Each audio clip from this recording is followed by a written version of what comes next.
नृप दशरथ घर भजत बधाई। नृप दशरथ घर भजत बधाई।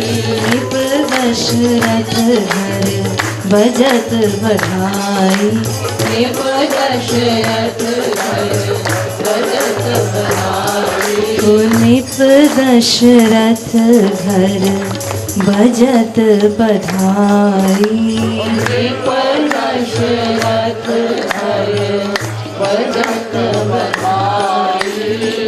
देहि भय विदेह अवध महा।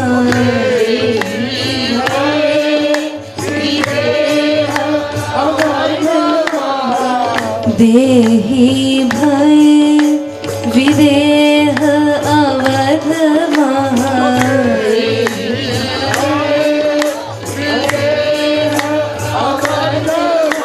विदेह अवध महा।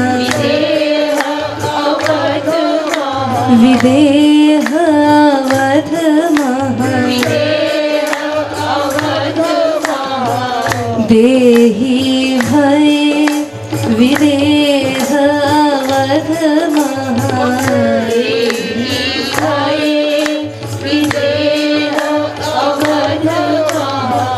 पुनि विदेह देहि पद पाई।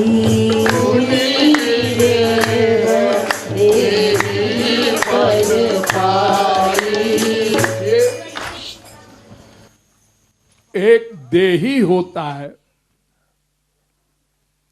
एक विदेह होता है। जैसे हम लोग देही हैं, जो अपने को देह माने, जिसकी बुद्धि अपने लिए देह की हो, मैं आत्मा हूं, ये फीलिंग, ये रियलाइजेशन ना हो, उसको देही कहते हैं।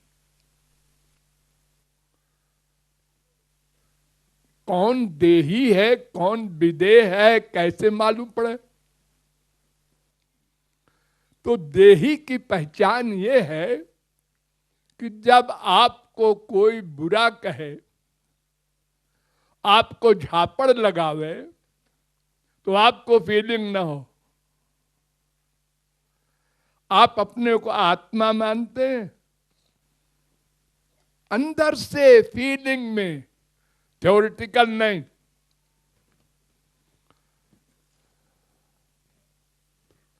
तो फिर देह की फीलिंग आपको नहीं होगी।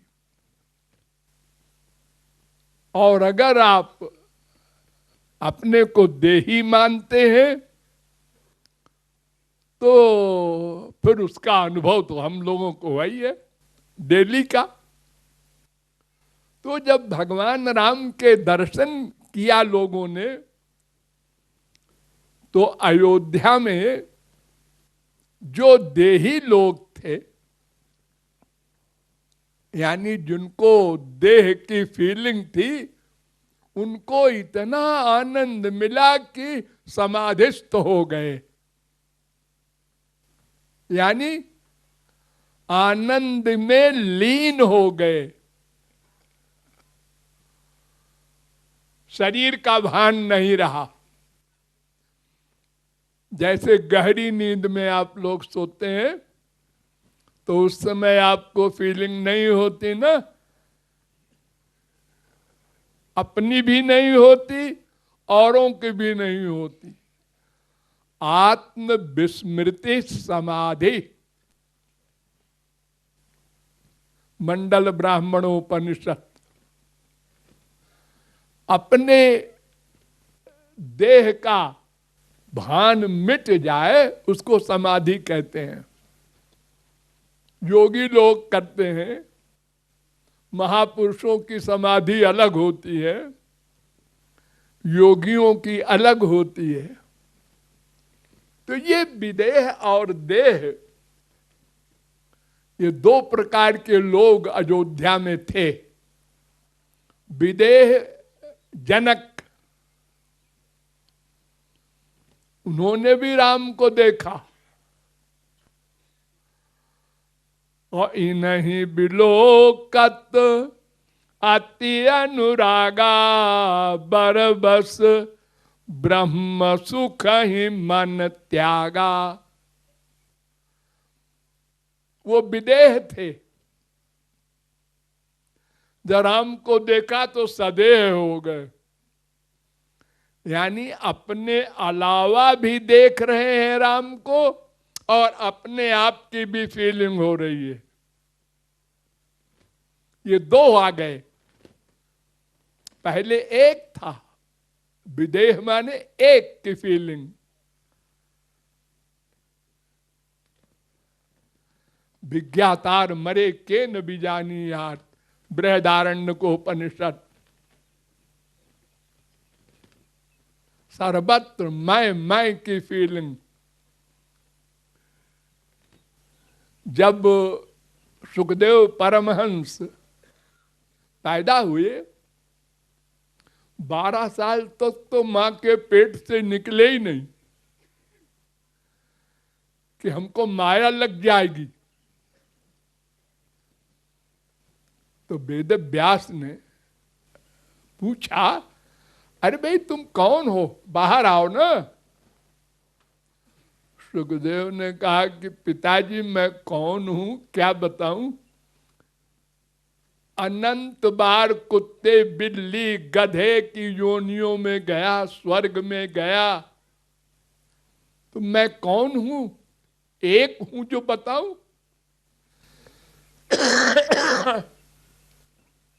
खैर फिर वेद व्यास ने वर दिया कि तुमको माया नहीं लगेगी, बाहर आ जाओ।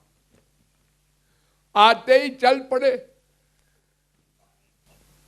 कहां जा रहे हैं पता नहीं, यानी विदेह होकर निकले मां के पेट से। और विदेह कहां जा रहा है ये उसको फीलिंग नहीं होती। न आंख से कुछ देख सकता है, न कान से सुन सकता है, न नासिका से सूंघ सकता है, कोई फीलिंग नहीं होती उसको। हमारे संसार में बहुत से लोग नींद में चलने लगते हैं, एक बीमारी होती है वो। ऐसे उसका हाल। तो चले जा रहे थे सुखदेव परमहंस, पीछे पीछे वेद व्यास जा रहे थे।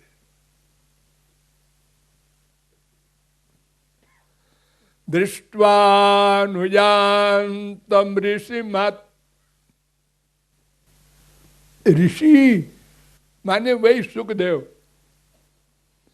अब जब जा रहे थे तो कुछ स्त्रियां नंगी स्नान कर रही थी स्वर्ग की, वो चले गए अपना। वो तो अपने अलावा कुछ देखते ही नहीं थे, स्त्री फिस्त्री क्या, पेड़ क्या, सब बराबर। दृष्ट्वानुजान्तम ऋषि मात्मजमप्यनग्नम तो देव्यो ह्रिया परिदधुर न। स्त्रियों ने भी देखा, इसको कुछ धमकलों को देखने पर फेस में परिवर्तन नहीं हो रहा है, तो हम क्यों पर्दा करें। देखो एक 2 साल का बच्चा हो, 3 साल का बच्चा हो, उसके आगे नंगा खड़ा हो चाहे कोई कपड़ा पहने हो, सब बराबर है, ऐसे देखेगा एक तरह से। ऐसे सुखदेव पीछे पीछे वेद व्यास। जब वेद व्यास को देखा स्त्रियों ने और वेद व्यास ने स्त्रियों को देखा, तो वेद व्यास की आंखों में परिवर्तन हो गया। यानी उन्होंने देखा कि स्त्रियां हैं और नंगी हैं, तो वहीं खड़े हो गए और उन्होंने डांटा, तुम लोग नंगी स्नान कर रही हो, ये वरुण देवता का अपमान है। शास्त्र में इसकी निंदा है। और हमारे लड़के के लिए तो तुम लोगों ने पर्दा नहीं किया, और मेरे लिए अब उतर करके पर्दा कर रही हो, मुझ बूढ़े के लिए। उन्होंने कहा पिताजी मैं एक बात कहूंगा, आप बुरा तो नहीं मानेंगे? उन्होंने कहा नहीं नहीं, बोलो क्या कहना है तुमको। तुम्हारे बेटे को ये फीलिंग ही नहीं थी कि मैं कौन हूं।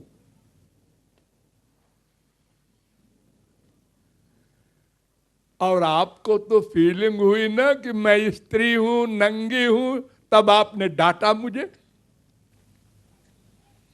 तो आपके बेटे के लिए हम पर्दा क्यों करते?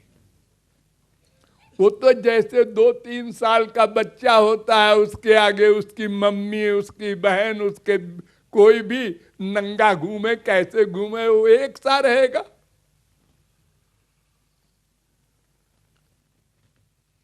वो सुखदेव परमहंस विदेह थे, ऐसे ही जनक जी विदेह थे रामावतार में।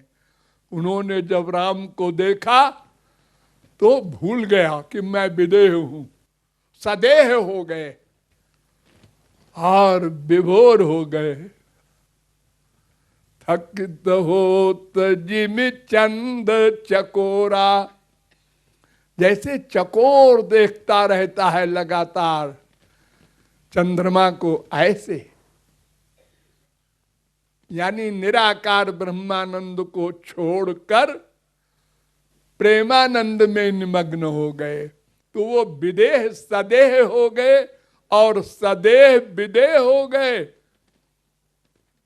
कौशल्या मैया लुटा रही है सोने चांदी हीरे के सामान, कोई लूट ही नहीं रहा। प्रेम समाधि है,